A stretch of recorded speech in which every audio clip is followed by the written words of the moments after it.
Welcome back to the Shema podcast, my friends, and a special 7-part series on the Merkavah, the divine chariot, with Rabbi Meisel.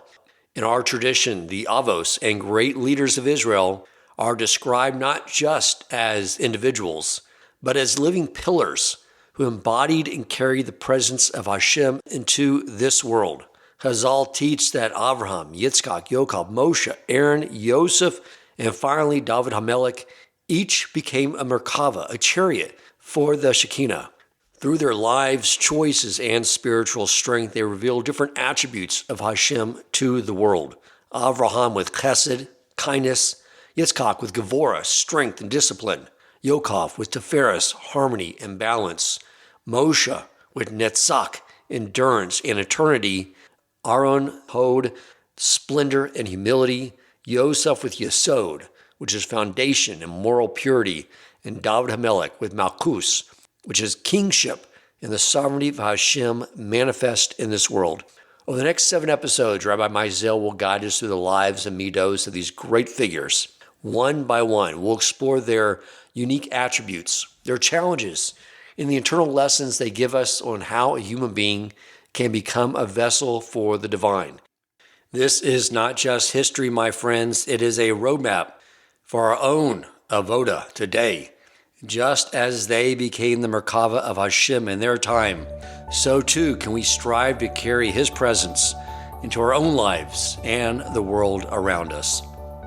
Welcome to the Shema podcast, the podcast for the perplexed, where Torah insights, intertwined through personal stories, as well as interviews with leading Torah scholars, demonstrate the empowering qualities of Torah and mitzvot. To share feedback, suggest future topics, or ask questions for the host or his guests, click the show notes to join the growing WhatsApp community. Now to the show. Welcome back, my friends, to another episode of the Shema podcast in our ongoing 7-part series on the Merkavah. I don't know about you, my friends, but I have found this so beneficial. The last episode we did on Netzach and Moshe Rabbeinu was just like life-changing for me. It was definitely an area that I had a lack of understanding and therefore a lack of development. I think part of the problem is that when you're a Baal Teshuvah, you come from a world where you're in control of everything, which is a very tough world to live in. You know, you control every single variable. So your livelihood, you're in control. I remember when my daughter was like 2 or 3 years old, and my wife came into my office on a Sunday and said, "We're going to go to the park. Let's take Elsie to the park." And I said, I can't do that. She's like, "What else do you have going on?" And I said, "I just realized that in our financial plan that I built in the spreadsheet, that I'm using a linear inflation rate based off the long-term average, which is so irresponsible. I mean, why would I think that we'd be at 3.5% forever? That throws off everything. It needs to be variable and dynamic. So no, it would not be responsible for me to go play with our daughter at the park today." Wow. When I need to sit and rerun the calculations in the spreadsheet. Now, here we are. My daughter just left to Israel, and she was going to the airport. I was crying, thinking about those moments when she was a little girl, and my financial plan, no matter how detailed I made it, is totally whacked out, and nothing came true. So, but you go from this point, you start learning about Hashem and having emunah, and you just like, let go. Hashem takes control of it all. But then you get to another point, which I'm realizing now, is like, but Hashem says, no, I want you involved, but know that the outcome is all me. And Rabbi Meisel, maybe you could start here. There was something I read recently, but I'm reading so many different texts, I forget like where I pulled it from. But it was talking about these levels of emunah, and it was 3 cases. One was David HaMelech.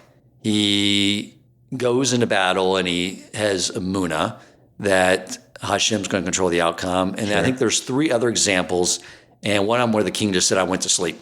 Chizkiah? Yeah, maybe that was it. And he said, like, I just went to sleep, and then Hashem will take care of it. Who had more emunah? And the conclusion was David HaMelech, because he went into battle. He did the histados. He put in the effort and still was able to know that Hashem was involved. Because I think that's where I've been failing a little bit, is like, yes, be involved. Be a co-creator. But know that if you can be involved and then still get your ego out of the way, and maybe that's what we're going to get in today with Hod, get your ego out of the way and realize the outcome is all Hashem, then that's really sort of like deepens our level of partnership, closeness in this world. Why don't we start there? It's kind of perfect. If you remember last week, we started by talking about how Netzach and Hod were trei palgei gufa, two halves of a body. And the notion of two halves of a body is you really can't have one without the other. And specifically, the place on the body that Netzach and Hod represent are the right and the left leg. The right and the left leg, our feet. And so when you walk with one step on the right, which is Netzach, conquest, conquering, and foreverness, so to speak, that like I got this, like you were saying, I want to conquer this. I want to figure it out because I have to control it. So you think you can, like that's one side. But after you take a step, you realize you can't go anywhere because you need the balance, which is the left leg, which is Hod. We're going to discuss it way more deeply. But in short, Hod is the opposite. It's the complete mirror of this, which is with all my power, with all my gifts, with everything that I've been fighting for, and the conquest, the success, the things that I did well, I'm stopping and saying that all of that was Hashem in the first place. Nothing that I did actually did anything. It was just creating the kli that Hashem wants me to create, so he pours it in. But it's complete, it's emptying the vessel, right? So then you wind up again with all of your energy and you take another step on the right. Because you can't just do that either, right? Like we're here, Hashem put us here to do something, to create, to, whether it's through Harbatas Torah or through Chesed or whatever we're doing in this world. So both of them are required. And hopefully through the journey of Moshe and Aaron, we'll see this in a much more beautiful way. And I was actually thinking last week, as much as we went practical, we didn't delve enough into the practical side of Netzach and Hod, how it applies in life. And I was actually hoping that today we'll do that a little bit more. Perfect. I think you're also bringing a lot of clarity to this idea of vessels and light. It's like everyone who goes to a Kabbalah 101 course that Hebrew rabbis love doing, and people come back and they're all excited and they're learning about lights and vessels and sephiros, and then you're like, so what does that mean? And they're like, I have no idea. What's a light? What's a light? But now I think everyone's starting to understand it's Hashem's energy, but so I guess manifesting in these different attributes. And what we're doing is, again, we're balancing them out the way in which he does in his interaction in the world. But it's bringing clarity to this whole idea of what was the shattering of the vessels. And it also goes back to an episode I did earlier this year on the will to receive in order to receive versus the will to receive in order to give, like Hashem gives. That's how we align. And everything, whether we start with from Chachma, gives over to Bina, that creates Das. From Chesed, gives over to Gevurah, that creates Tiferes, beauty. And now we're learning that, Netzach, like you just said, we have the will, we create the kli, we do the action, say, I want to do this, Hashem, I want to be the vessel for it in this world. Hashem fills it, but then it has to flow to Hod. So it's more like this energy is flowing through us, and then in the end, we're bringing out Hashem's essence into the world to a degree. We're being a light for Hashem in the world by marrying the balance of these attributes. We carry his name, yeah. Yeah, okay. I'm also, I don't know if this ties in, but I was thinking a lot about Aaron this morning. And it seems like how he fits in with Hod, because the main thing we know about Aaron, or I could say the main thing I know about Aaron, is that he was kindness. He was the one that he brought peace everywhere, and he was willing to fib a little bit in order to bring peace. Okay. Because he would go to one person, he's like, he's so distraught. He's so distraught. He just really wants to make up with you. And you go to the person like, he's so distraught, even if it wasn't true. And we know there's a template for that, because when Hashem is interacting with Avraham and Sarah's laughing, and he tells Avraham, she's laughing because she thought she was too old to have a baby. Okay. And the truth was, she was laughing because she was like, Avraham's too old to have a baby, But Hashem's like, I'm not going to tell Avraham the truth here. I want to keep peace in the home, So Hashem fibbed a little bit, Now, I'm curious to know how that fits into all this, but I'm sure we'll find out. Yeah, it's the correct direction, but it actually points to a problem first, because, and I think I mentioned it a little bit last week, when you think about Netzach and Hod and why it gets confusing, like especially in terms of the Ushpizan. So Aharon is number 5, right? Which is parallel to Hod.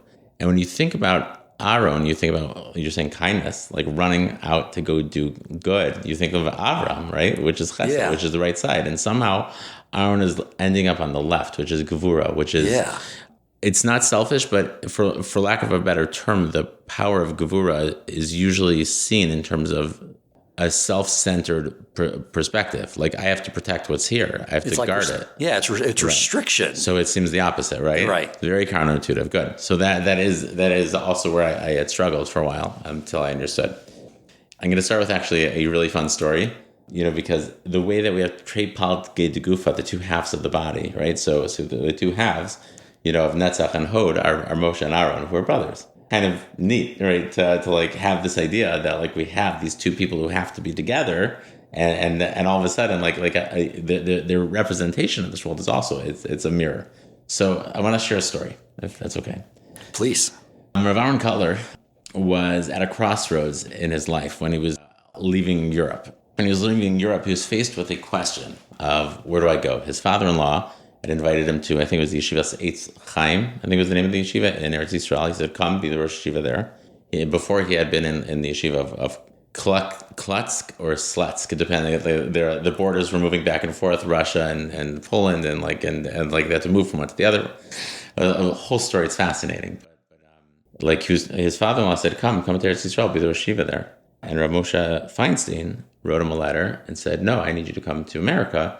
America's a desert. There's nothing here Torah-wise. So he has to decide where he's going to go. Okay. It was definitely pre the Torah Renaissance that we see in America. Yeah. Which is unbelievable. So Rav Moshe Feinstein wrote this letter to Rav Aharon Kotler, and Rav Aharon Kotler didn't know what to do, and he tried a practice called the Goral Hagra. You ever heard this before? It's one of these don't try this at home things. Apparently can even, I don't understand it, but it costs you a lot of your schar to have to do this. Okay. But there's a practice that has to do with going to the mikvah and being pure first, and then you open up a Tanakh, and it's something about like turning 7 chapters and then 7 pages and then 7 verses, something along those lines. And I don't try it at home, especially because I don't actually know the precision of it. Yeah. And so Rav Aharon Kotler opens it, and the verse that he lands on, well, he does this Goral Hagra, and he opens up the Tanakh, and he goes through it, and he lands on a verse. And the verse says, God said to Aharon, Lech likras Moshe bamidbar, or Hamidbara, go to Moshe in the desert. How wild. Yeah. And so he got his answer. And he came to the desert of America. He established the Lakewood Yeshiva. And as we know, wow, it's been the incredible force of the Torah Renaissance in America. Obviously, there's other players too, and other powers and other people, but Rav Aharon Kotler is arguably the most influential Torah personality in all of American history. Not necessarily, but arguably he might have been that exact one. But between him and Rav Moshe Feinstein, so then they came to America. Rav Moshe Feinstein was the din. He was the psak. He was the Moshe Rabbeinu, right, so to speak. And Rav Aharon was the one spreading Torah, and you should know, like Pasuk says, the words say as follows: Amar Rabbi Elazar, Amar Rabbi Chanina. Rabbi Elazar is the name of Rabbi Chanina. Tamidei Chachamim marbim shalom ba'olam. Tamidei Chachamim, men of wisdom of Torah, add peace to the world. Shneamar, as the pasuk says, v'chol banaich l'midei Hashem, v'rav shel banaich, right? And all my builders, the ones who learn Hashem's word, right? And lots of pieces is to these builders. Al tikrei banaich el banaich. And banaich is actually read in the verse as my children.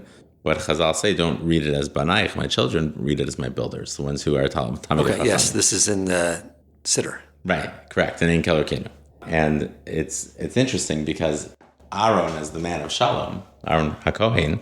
Right. So you have now Moshe, who was paskening, right, halacha, and you had Rav Moshe Feinstein and Rav Aharon Kotler, who was bringing Talmidei Chachamim to the country. Fascinating, right? Shalom. Clarify this a little more, because it still seems sort of backwards. You would think the person that was going out and spreading Torah would be Netzach. We'll get there. I'm going exactly there. Okay. But I had to start with the story just because it's close to my heart. And it echoes the idea that that you have Moshe and Aaron together, that they work together. And it felt very right here. Yes. So let's explore this a little bit. So Aharon HaKohen is very precious, and Hillel speaks about him in a Mishnah. Actually, my son's name is Hillel Aharon. And Hillel is after his grandfather, but also in mind Hillel from the Shnayos. And Aaron was after Aharon Color. And what does Hillel say about Aaron? It says that we should be like the Talmidim of Aaron, that we should be Ohev Shalom, love peace, Rodev Shalom, chase peace, Ohev Asa Torah, love the Torah, Ohev Asa Brios, love all people, and bring them closer to Torah. Aaron is the paradigm of peace. Shalom is an amazing thing because the other Mishnah that speaks about it is the very, very last Mishnah in all of Shas. Okay. Imagine being Rabbi Yehuda Hanassi and having to make the decisions of how do I close what is arguably the most important text, period. It is the crux of the Torah Shebaal Peh. And at that time, we didn't have Shas, the Gemaras yet, right? Right. At least not written. And he quotes Rishuva and Chalafta, and he also speaks about peace. We'll put these two together, we're going to understand a lot more. Rabbi Shimon Chalafta says, Lo matza Kadosh Baruch Hu, Hashem could not find Kli machzik bracha l'Yisrael, a single vessel to hold blessing for the Jewish people. He couldn't find a single one, God himself, Ella, except for one thing, Hashalom.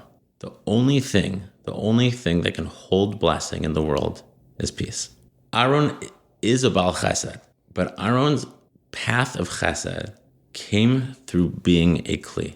What is the significance of Shalom as a Kli? So the most important thing for a Kli to do is to hold stuff. That's its job. But you can't fill it unless you have nothing else inside. Right. But the Merkavah of Merkavahs, the chariot that we spoke about, is here. You have to give up everything sometimes for peace. And what I mean by everything is yourself. Right? You give up on the things that are important to you in order to make space for the other person. It's perhaps, and I'm sure for some listeners it'll be this, it's perhaps the hardest test that we go through in life sometimes, is giving up of ourselves and moving it aside. You know, Rav Shlomo Zalman Auerbach would describe that when he got married, he made a rule in his house that for the next 10 years, his wife was right no matter what. And I think he described that was the hardest thing he ever had to do. It's amazing. Advice I remember hearing very, very early on was when it came to marital disputes is, do you want to be right or do you want to have a happy marriage? Right. And also, doesn't shalom, peace, shalom also mean whole? It does. It means, shlemus means being whole, which is seemingly the opposite, right? Like whole means I'm full, but shalom, we're talking about, you have to remove, right? Right. But the funniest part, the biggest secret about Shlemos is that if you were whole like God, right, lahavdil, right, like you know, we're humans, but if we were godly and we were whole, we wouldn't need to be here. And being shalem, what people don't understand enough is that being whole is the cup that's being filled is not by you. It's making room for that cup to be filled from the outside. There's something else. There's someone else, right, that needs to be part of it. And the joy that comes is when those two opposites come together. When your cup is filled, or at the Rebbitzin, right, when you and your wife come together, you make that space, and she fills it with love, and all of a sudden you're whole, and you're like, whoa, everything I was fighting for was right here, right? Yeah, that's what I was thinking. Whole depends on how you look at it, but the reality of whole is that Klei Yisrael too are one. Say more. Right? So the idea of bring shalom, peace, is also bring wholeness, which is uniting Klei Yisrael through loving each other. Right. So you're saying that the idea of Aaron bringing shalom was to help them understand that they were actually shards of one vessel. Exactly. Beautiful. Good. Okay. So let's develop shalom a little bit more. And Aaron, and it's interesting because like just off the cuff, when you think about Aaron's story and the idea of what we're talking about of shalom. So the first big move that Aaron's going to have to do is when he sees Moshe, is to step aside, is to know that the younger brother is going to be the one who's going to be the big guy, right? Yes. And if you think about the story, so Aaron wasn't sad. Aaron was happy. He was joyous, the way the Torah describes it. Right. He was joyous that his brother had that. Right. And where does that come from? How does someone have that joy? I have no idea. So I'll tell you, and you'll recognize when you hear it. Okay. There are times in your life that things are flowing, that you're feeling like 100%. And at those times, you're way less defensive. Things don't hurt as much. You're happier for other people. True. And what's really happening is you are in a state of shleimus. You feel whole and complete. And so when someone else is getting something, you're not like, oh my gosh, why am I not getting it? The truth is that this doesn't have to be only in a time when things are going well. The greatness of a person is to try to be b'shleimus always, is that you know that your cup is always full. And what is it full with? It's with Hashem. If you remember, we mentioned this, I think it was the last episode, we talked about the prayer of Adon Olam. So in there's a big secret about prayer. We say that Hashem is the minas kosi b'yom ekra, that when I call God, on the day, b'yom ekra means the day that I call God, when I'm davening to Him, Hashem is minas kosi, the portion of my cup. We think when we're asking for Hashem's blessing, we're asking for His help, which we are. But the thing that comes into your cup is way, way, way, way better than anything that you just asked for. It's not the money. You get Hashem Himself. Could you imagine, just before responding, process for a second, what that means? That every single time that you daven, that when you ask for Hashem, the answer is Hashem. Hashem is coming to fill your cup, right? It may not be exactly the thing that you're looking for in the way that you're perceiving it. It may be yes, maybe no, but the answer to tefillah is always Hashem. You're pulling Him into your world, into your life. And that's real shleimus. If you're walking in life and know that I have what I need, it's hard. And it's going to be something we can work on a little bit in this episode, but it's important to process that. So you're basically what you're saying is that any illusion of lack we have in this world is really just a lack of Hashem. Yeah, He's the source of blessing, right? Right, He's the source of everything. Because the whole idea of Hashem created the world in order to bestow goodness, and what is the goodness? It's Himself. This is the source of everything. Yeah. And there's the way that it manifests, right? That's and more of the manifestation conversations about being able to look at a situation and think God, and it can elevate it, and you can see the revealed good. It's its own episode. But just like the idea is that He's always there. And when you call Him, you're pulling Him into your world in a much more real way. No, I was just thinking about this exact topic. It was last week, which is why I have people all the time suggest people to bring on the podcast and ideas. And I'm like, I just bring people on to teach me things that I want to learn about. And if someone else wants to listen, great. Love it. But, this whole idea, when I had more abundance in a certain area, it was just like, it was so much easier to just be like totally happy for everyone. And I realized I started to struggle with that when I started to lack in that area. Yeah. But I caught myself and I realized like, wow, that's sort of like messed up. But I go, and I realized like, well, that's exactly what Hashem wants you to work on. Yes. I don't know exactly which moments what Hashem wants you to work on, but it is certainly something to grow in for all of us. And it's very real and it's very normal. And that's why I knew I could call it out, because like it resonates with everyone, that it's easier to be besimcha about for other people when you feel whole. It's easier to celebrate their wins. Our tzaddikim would say that, I think Shalom Arush even says this, Eliezer Brody's Rebbe. So I think he says this, that sometimes there's going to be a moment before your blessing comes in, and Hashem sends a test, and He sends someone else close to you the same blessing. And your job in that moment is to fill your heart with joy for them, right? Right. Power, right? They're Lo Sachmo, the last of the 10 devots. Yes. So Rabbi Nachman says there's a secret there. What's the secret of Lo Sachmo? He says that we know that Ratzon, that desire, drives the world. God gave you a gift that if you really want something deeply and you focus on it, the idea of manifesting, law of attraction, you really dig deep, right? You want to know Shas, dig deep and like you can pull and move the world. It says because it's so powerful, if you can't keep your ratzon on the world that's yours and not someone else's, like you can want what they have, but not theirs. Right. I would love to have, right? But if you're drawing in a blessing that's theirs and pulling it away, it's an incredibly powerful danger, right? God gave you the gift of being able to move the world. And if you're going to move it by focusing on someone else's blessing, it's a problem. You focus on your blessing. You focus on my God, my cup is whole. I know you're coming. And this is what I need. This is what I want. It's totally transformative. It's very, very difficult. It's in the world of Aharon. So I'm going to keep going with this if that's okay. Sure. So with Aharon, so he said he moved away from Moshe. That's already there.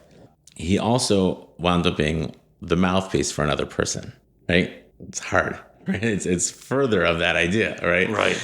But at the same time, he was the mouthpiece for Moshe Rabbeinu. He was the mouthpiece for Hashem. He was the one who actually was the first one to manifest the miracle of Dam. Of the first three came through Aharon, not through Moshe, even though he was still the shliach and the number two. It's interesting because in Kel Adon, in davening, on Shabbos, so we say the following words. Like we're describing the sun and the moon and the celestial beings, and we say, Smechim b'tseisam, v'sasim b'voam. They're joyous when they go out, and they're happy when they come in. Their job, right? I thought about this like for years now, and it's out with me. It's like there are moments that we don't get to go out into the sun and shine. We're the receptor, right? And when you have the right and the left side in Kabbalah, it's always the sun and the moon. The moon is the receiver of the light of someone else's and reflecting it. But the joy comes in when it's not your time either, and that's also joyous. It's a different. Sometimes it's harder. For an introvert like me, a lot of times I like not being in the center stage. And for a period of my life, I really appreciated not having to do that. Now I'm in a little bit of a different place where I'm in teaching mode and loving it and being back here. But the joy shouldn't come from having to avoid it. The joy should be coming from like in the place that you're not expecting to be like Hashem. Like this is my time to be in the coming back in moments where like I'm going to be the one receiving as opposed to like shining out. And that's Aharon.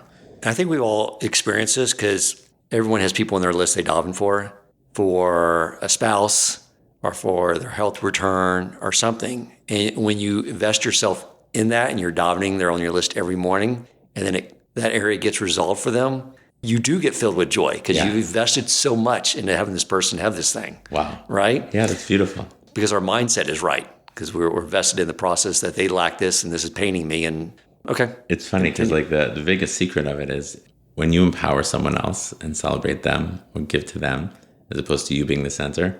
So you actually wind up being a lot bigger in the way that you described.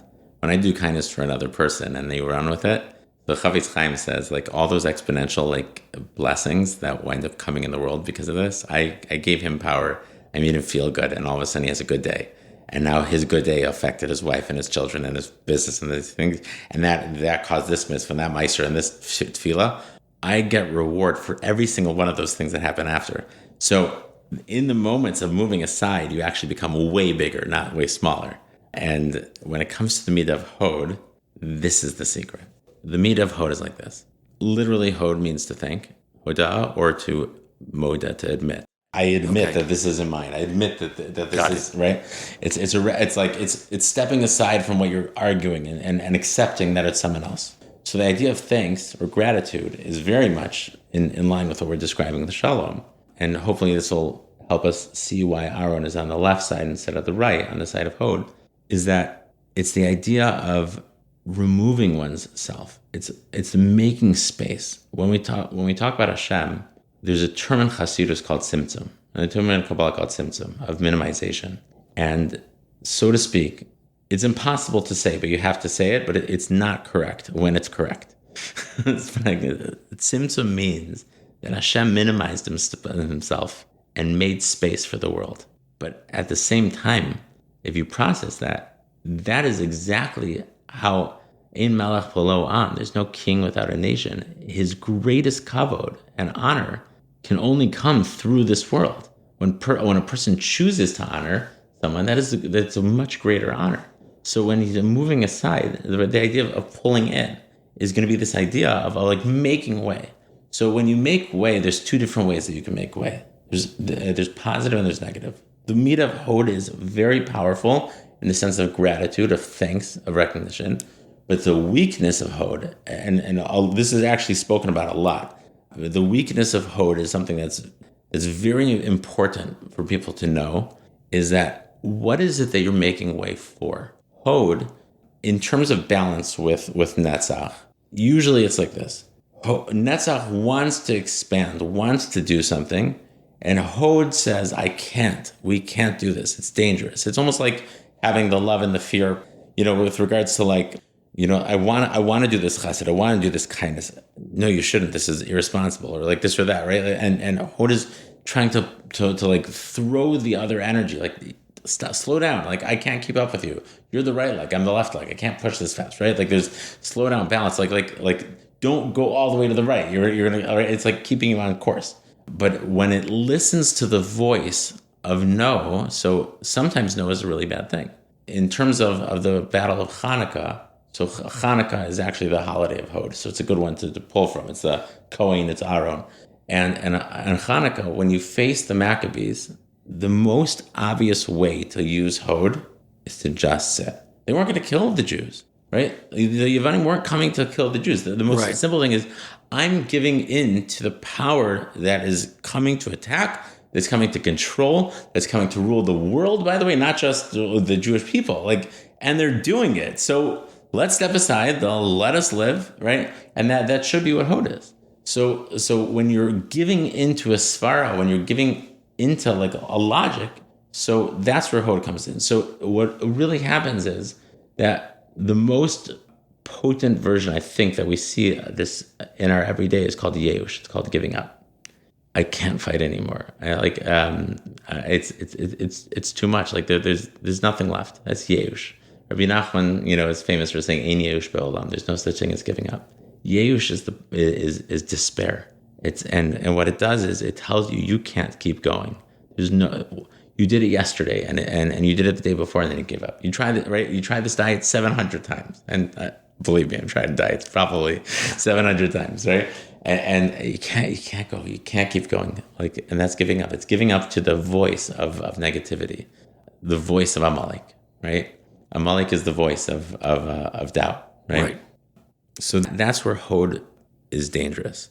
It's a useful tool. You're supposed to recognize fear and danger, and then there's anxiety, which paralyzes the person who's fearful, right?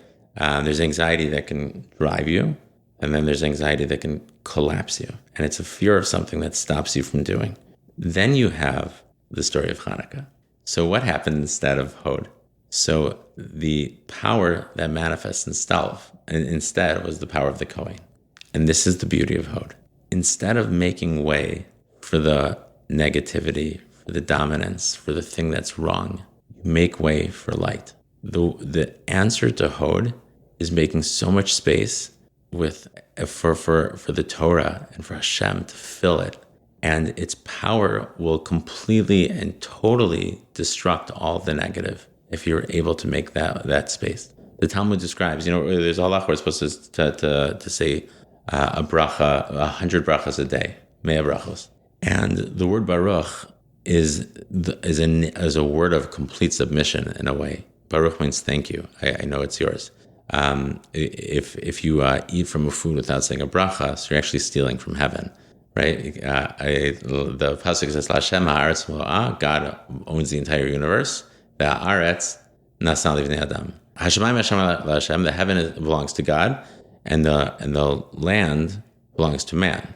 But the other pasuk says, Hashem ha'aretz mo'ah, God owns the land. The Talmud says, so God owns the land or man owns the land? We know the heavens is God. What about the land?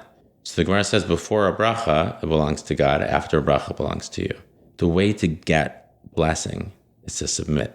This isn't mine, now it's yours. This isn't mine, now it's yours. You want more things to come in? So the 100 brachas a day that you say, you're making way for more to come in. The Talmud says you're also stealing from the world when you don't say a bracha. And the first page of the 6th chapter of Brachos talks about this. And it says you're stealing from the world. Why are you stealing from the world? Because every time you say the word Baruch, it brings shefa, it brings blessing into the world. Every single time you say a blessing, it channels more blessing into the world. It's a good strategy for Elul, by the way. Yes, is to really dig deep into that. And Birkas Hamazon being like the strategy for pulling in Parnasa, the blessing. Parnasa, it comes from submission. So we had Netzach was Moshe and Aharon being Hod. So the idea of shalom, or the idea of bracha, or hodah, or thanks, all of that is moving aside. And when the Kohen fought against the Maccabee, right? What happened? So the Kohanim live in the temple, the place of avodah, the place of total submission. What would happen on Yom Kippur? Baruch, Shem, Kavod. We'd say the verse of bless Hashem's, right? Blessed is the name of God, right? Praise forever and ever.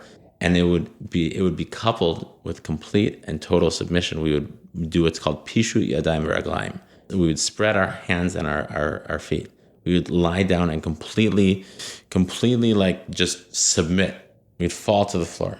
And when we would do that, when we heard Hashem's name spelled out, Yud Ke Vav Ke said, we'd fall to the floor, right? What greater honor is there to a king than that? When you say Baruch Shem Kavod, like praise is the name of the glory of God. What glory of God? Think of this moment. His name is so great, we don't say it in this world. We can't. It can channel everything. We can't even say it. But the moment we talk about it, even in shul, we remember when the Kohen did it, and we drop to the floor, right? In complete submission and letting God in. The temple, the place of avodah, of service, of Yitzchak, right? Was avodah also, right? It's like the idea of like we're making total way. And what happens then? So the Mishnah describes that the Beis HaMikdash was very, very stuffy on Yom Kippur, but somehow when we bowed down, when we made way, when we completely spread out, there was all the room we ever needed was right there, right? the space would expand. Yeah. Either I don't know if that would expand, we got smaller. Who knows? But you entered into a realm where limits were gone. Right. Exactly when you accept the limits. Right. Well, it was like in the Holy Holies where the ark would not take up any space. Exactly. It's the same principle. Right. So that's exactly the Kohen. So the Kohen was the one who fought against the Maccabees. You could despair, you can make way for the Maccabee, or you could make way for God, for the light of God to come in. And by the way, Hanukkah is light, right? It's the idea of shining in a place of darkness, that idea of expanding this tiny little wick so that the whole room is receiving it. And the Maharal says something beautiful by Hanukkah. By the way, if you ever want to like rock out with Maharal and just sit and let him like fill you, he has like 8 chapters on Hanukkah. People have a minute to one each day. Like it's incredible. And he talks about the Kohen. He says that the gematria of Kohen is 75. Kaf is 20. Hey is 5. Nun is 50. 75 is the midpoint between 70 and 80. And Maharal says that 10's places are just bigger expressions of 1's places. So whatever 1 means, 10 means the same thing, just bigger. Whatever 2 means, 20 means the same thing, just bigger. So the number 70 is Shabbos. It's Teva, it's nature, it's the world that got created. 8 is above nature. It's the bris milah. It's the world of heaven, of the infinite. And the Kohen, who's 75, was the centerpiece that met between the two. He worked in the temple because the temple is what brought the Shekhinah into the world. So the two universes all of a sudden came together, and the Kohen was the one that was there. Right. It was the portal. And all that came through who? Aharon. Because of the power of Shalom. We know, by the way, that Shalom is the driving piece for the Kohen, because when Pinchas came back to become a Kohen again, in Parshas Pinchas, so the way that the Torah describes it, I'm giving you my bris of Shalom, of peace. So it's clear that the power of Aharon, the power of the avodah of Aharon, and the Kohen was through the angle and the energy of Shalom, which we've been describing this whole time as the shards, as the pieces that all come together, and like you have to bring them together to make the kli, and then Hashem could come. And that's the job of the Kohen. Take the broken world that seems to be in a million places, and all of a sudden say, no, it's not broken. Everything is one. Hashem Echad, and we pull it all together, and then God comes in. Okay, so to maybe translate this a little more into practical language. Sure. So, meaning where can we use it in our life? Yes, because it seems like what you're saying, that the vessel of Hod is I'm trying to reconcile submission, acceptance with, there's also an element of gratitude, of filling the vessel with gratitude and not filling the vessel with a bad eye or focusing on what's not right. Like the idea of people who, when they have this test, this challenge, this opportunity for growth, better way to say it than test, opportunity for growth presents itself, which Hashem always does. And they worry about the outcome, which is nothing more than davening for the negative outcome, is to worry about something, right? That's filling the vessel with the wrong thing. You're saying that part of Hod is filling the vessel with gratitude for what's there. And that makes room for more bracha. But yeah, I'm still putting all these pieces together. So you could help me out a little bit. I'd appreciate it. Absolutely.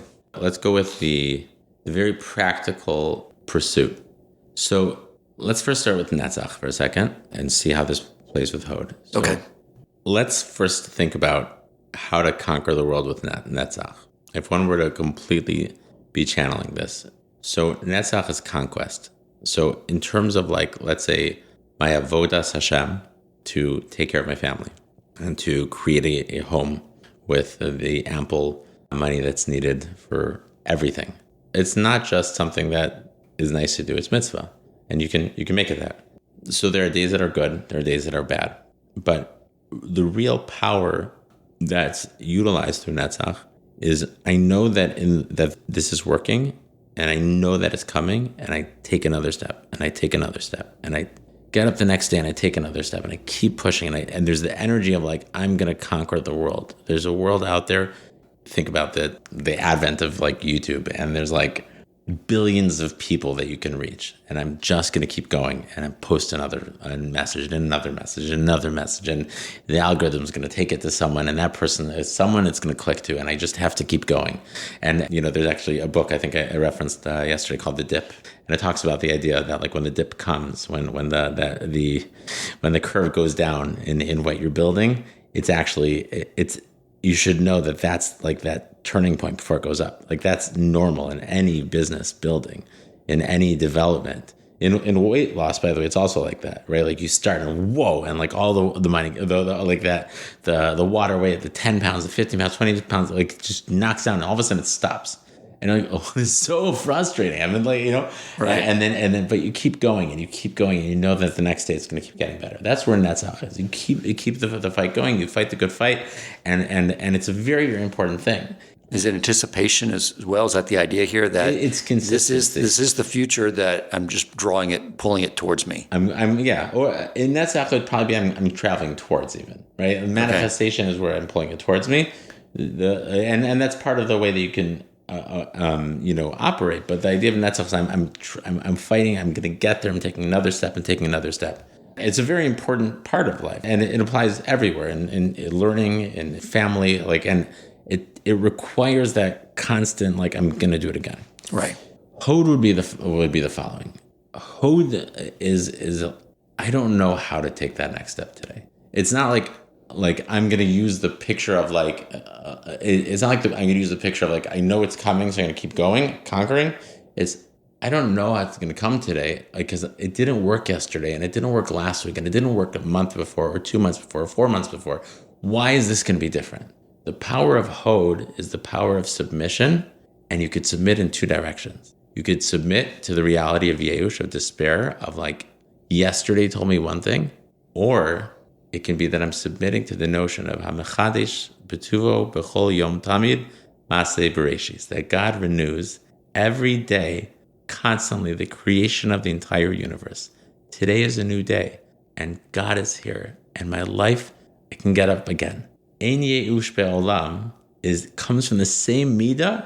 I'm not giving up. Comes from the same midah as Yeush.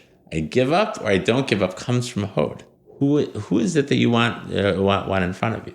And so Netzach would be, I'm going to keep going because I know I'm going to get there. I know that I'm conquering, and I'm still in business mode, and I'm still fighting, and I got that energy. But then there's those mornings that you get up and routine isn't enough anymore, right? Or that I need to renew, and the way to renew is by submission, by submitting to the right thing, submitting to the side of light. letting the light of Hanukkah come in, that becomes so like potent that all the reasons that it wouldn't work just fall aside. Bracha, gratitude, is a way of emptying yourself. You were asking, how does bracha connect to this? So gratitude means, Hashem, every blessing that I have is already you. You are the source of all blessing. And I'm waiting for you to come in the way that I want you to come, right? That's the desire. I want this, but I know that you're already here, and I know that you're taking care of me, and I know that everything that I have till now, I can never, like the way it's described in Nishmas, the thousands and thousands and thousands of blessings and moments and this and that. I can never thank you enough for all of them. And like if my life ended right here, that would be okay, right? If nothing ever worked again, I still should be grateful, because every breath that I took was a miracle, all right? And the life that I have is a miracle, and I'm grateful for it. And I don't deserve anything. I really don't. Yeah, I'm like, there's an element of that in life. There is. I work really hard, and there's that part of it. And then there's the other side of taka, like 60 trillion cells that are working. Bli ein hara, a person wakes up and is healthy. Those 60 trillion cells, one of them could have developed cancer and doubled and didn't. And for the person who does have, it's they're channeling, seeing other blessings. Till this moment in life, everything was there. And I know that I recognize the difficulty in the acceptance of these words, when you're thinking about really hard times. But I hope you can at least see the truth and the reality of of the blessings, right? Right. So the chair you're sitting in is the chair I sit in when I get tired of sitting in this chair. Like this chair on my desk and all my monitors is where it's Nitzak chair, I guess you could say. So you're in that Hod. I love that. Yeah. So, and sometimes I just get so I'm banging my head against the wall, and I'll get out of this chair and go sit in, now call my Hod chair. Yeah. Because that is where I'll sit and, read some pages of Garden of Gratitude or something, or do some meditation, deep breaths.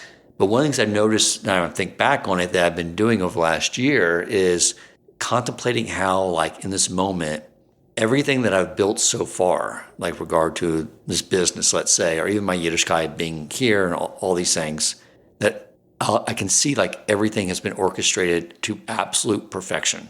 Wow. In total detail, in absolute kindness. I wouldn't have that if that wouldn't have happened. Everything. Sometimes to sort of realize, okay, this moment is actually great. Wow. But I can't be in this moment because I can't stay here. I need to push forward again, but it does sort of ground me and reset. And now you're basically describing what I've been experiencing is Hod. Yeah. And remember, the spheros are your internal powers too. And sometimes we have to channel Avram, sometimes it's Yitzchak, sometimes it's Aaron. And it's hard to remember which one to channel and when, especially in those moments. But yeah, that's it. That's the idea. Let that light come in.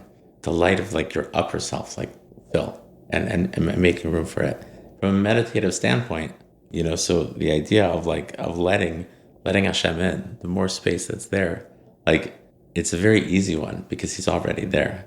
So what you're really doing is imagine you're, the Othello pieces, the black and the white, you're just flipping the other side to see it. It seems like it's the other team, it's the black ones and you're the white team. Right. And you just flip the piece and all of a sudden you say, no, this is the white one. This is part of my team. It's right here for me. Right. You're elevating the world that way. And it's incredible. This whole idea of the gratitude and the shalom, there was an experience I had, which I'm glad I'm bringing back to my memory, but it was back when I was in Kingwood. I needed $50,000 in 45 days. Okay. Whoa. Yeah, and it was okay, so I was how am I going to come up with this money? That's a lot of business to bring in. I was talking to the rabbi at the Reform Synagogue where we would host the Rabbi Yokov Wolbe's class. And there was this really nice man that would show up all the time. And he called me and his name came up. And I was yeah, he hasn't been there in a while. He's yeah, he's been in the hospital, wow. Really severe condition. And he was someone that worked for an hourly wage. So he wasn't like me who were at the time when I was working for a company where it's just guys, I won't be able to show for a few weeks, but your paycheck still comes in on time, right? Right. And he basically was looking at an eviction from his home because, he was in severe condition. So I was like, oh, that's horrible. And I ended up calling the rabbi back. And I said, after I thought about it for a while, and I talked to Hashem, and I said, $5,000 would solve this man's all his problems. And the other thing was his health was restoring. So he was about to come home from the hospital, but didn't deal with the fact that he didn't have money to pay. He was several months behind on a mortgage and all his bills. And I finally decided, I said, I still have my problem if I'm minus $5,000, but it will solve all his problems. So I said, I'm just going to give this to you. Don't tell him where it came from. And then like all I could think about was all this excitement. The guy coming back from the hospital, his health's been restored, knowing that someone, total stranger, he has no idea, just solved all his financial problems. And I was so excited about like just seeing him in class and just seeing him, learning again Torah, which brought him a great amount of joy, knowing that his financial problems and he had no idea it was me, brought me so much joy, so much excitement that I forgot about my problem. Wow. And you were whole. And then I was whole. But then what ended up happening was, because I totally forgot my problem, a month later, a large chunk of business that I had given up on a long time ago came in, like all at once, and I'm getting the money I needed. So, but I had forgotten about the problem because I was just so excited about this other man's problem. And it was 10 times what you had given? Yeah. But I remember that tactic. I'm jealous of your mitzvah. So, but I remember like thinking like, don't ever forget this, Dan. And you reminded me of because I have forgotten it. How I focused on solving someone else's problem, which is the same problem, just at a smaller level than mine, but it got rid of my problem. And it's this whole idea, isn't it, that you're talking about? Yeah. You're moving outside yourself. Wow. So I need more of that. It's really beautiful. You played a role. You got to be the conduit. You got to be the Kohen in that situation. Like Hashem wanted to give him Shefa, and you got to be that. And all of a sudden that became your blessing too. And it multiplied in you. So, and there's outside of money, I'm sure there's other ways to do this, even with kind, supportive words. I'll give you an example. Please. We should probably close with this, actually. There's a concept called being a mavater. I don't know if you've ever heard of that term before. Being mavater, it's to let something go. There are stories that are told. There's a lot of text written about this. A lot of people discuss this, that the power of vitur is exceptional. The power of giving, of letting something go. And tzaddikim will say, you ever want a blessing? Go to a person who is mevater. That's where you want to go. And there's loads of stories like this. One of the stories I think is told about, I believe it was Rav Chaim Kanievsky, where a woman couldn't have children for years. And she asked Rav Chaim for a bracha. And Rav Chaim told her, I want you to get a blessing. I want you to see, when you see someone who is insulted, whose feelings are hurt, and they accept it, and they're mevater, and they let it go, I want you to go get a blessing from them. She was at a wedding. There was a divorced couple who was paying for the wedding. The father was, and the father was paying, the mother wasn't. And the father was remarried. And the mother showed up for her daughter's wedding.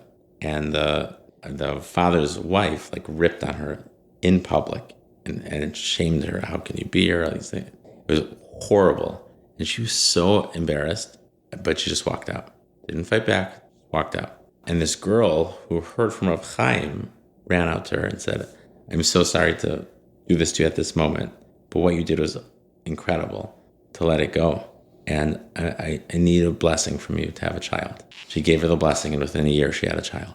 She couldn't have it for years. And the power of vitur is the power of the vessel, of the kli, of just emptying yourself for the greater good. Yeah. The term shalom actually is God's name. And if you track prayer, Chazal say, Gadol HaShalom Sheshmo Shal Kadosh Baruch Hu Shalom, great is peace because the name of God is peace.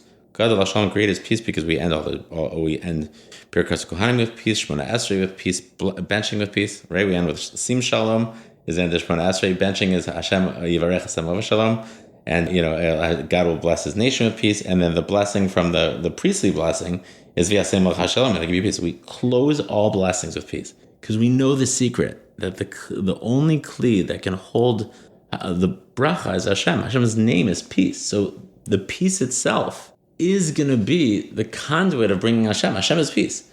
So with this idea, right? So now we close with the full picture of what it means. Is like that when you have peace, it's not just the vessel, The vessel is Hashem. Shalom is Hashem. It's his name. Wild idea. When you bring more peace to the world, you're actually bringing godliness to the world. In fact, the Talmud points out that by a sota, right? A sota is a woman who is suspected of cheating on her husband. So she's supposed to drink this water to vindicate herself. Like she told her husband said, I don't want you to seclude yourself with this man again. And she secluded herself again. So in order to prove that she didn't do anything, she has to drink this water. And the water has a parsha on it. It has pieces of Torah on it with God's name. And the Talmud says God allows his name to be erased for the sake of making peace between a husband and wife. And the Maharal says he didn't actually erase his name. He brought shalom, which means he brought more of him, not less of him, to the world. He became a riboy. So when you create shalom, you're actually creating a place for Hashem in the world. And that is the power. It's the secret of Hod. It's the secret of Aharon. It's the idea that like with the balance of Netzach and the fight, with every step, it's gratitude. It's none of it was me. Like it was all Hashem. And then you open up, and then your vessel is empty again. So then you could do Netzach, another step of fight. I got it, but none of it was me. And your vessel is empty again. So you take another step, and now let's fill it again, right? And you keep taking those steps, and then right? And that's what allows and empowers it to come down. So that's really, if you want to channel the midah of Hod in life and the midah of Aharon, it's through shalom, it's through emptying yourself, whether with God, whether with another person, whether with just being at peace with yourself and knowing that like it's okay. Let the guilt out so a new person can emerge. And that's really the beauty of Hod. We're almost at next week where the blessings are actually going to come into the world with Yosef. Amazing. Thank you so much, Rabbi. That was so much to digest and think about. I appreciate it. And this has been extremely meaningful for me. Like I said earlier, I just wanted to learn about this topic, and I hope others will appreciate listening to it as well. So thank you again. It's mamash a kavod to be here. It's an honor to learn with you. Thank you for listening, and if you enjoyed the episode and found it meaningful, please take a moment to rate, review, and share the podcast.